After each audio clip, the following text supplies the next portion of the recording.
ചെയ്തതെല്ലാം നന്ദിയോടെന്നും ഞാൻ ഓർത്തിടുന്നു.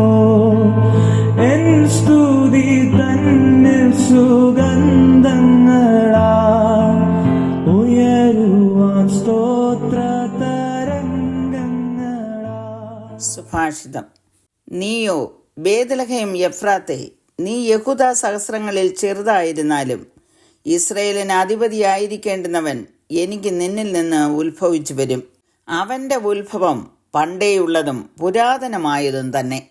But you Bethlehem Ephrathah, though you are little among the thousands of Judah, yet out of you shall come forth me the one to be ruler in Israel, whose goings forth are from the old, from everlasting. മീഖ പ്രവചനം 5-ാം അധ്യായത്തിന്റെ 2-ാം വാക്യമാണ് വായിച്ചത്.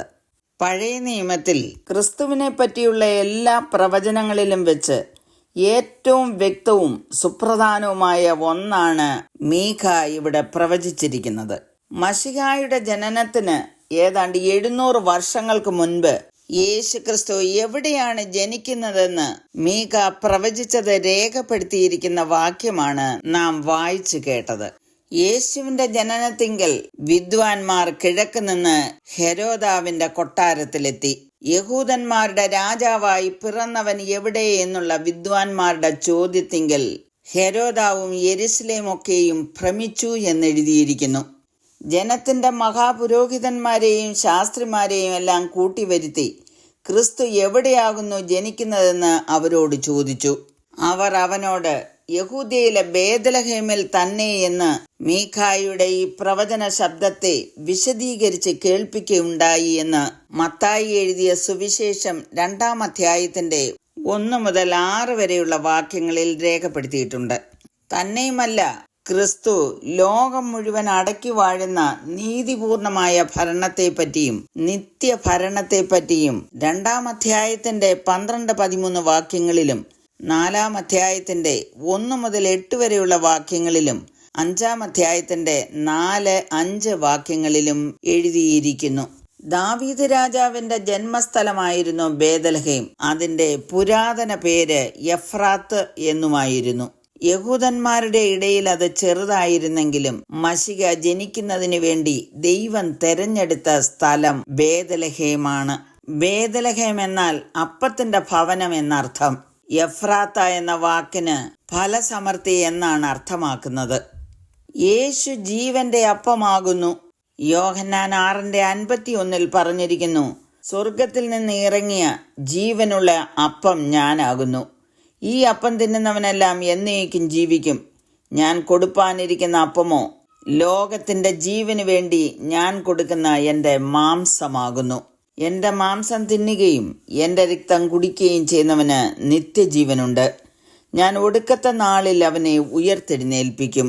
മനുഷ്യവർഗത്തിന് നിത്യജീവൻ നൽകുന്നതിനു വേണ്ടി യേശു കർത്താവ് കാൽവറിയുടെ കുലക്കളത്തിൽ പരമയാഗമായി തീർന്നു.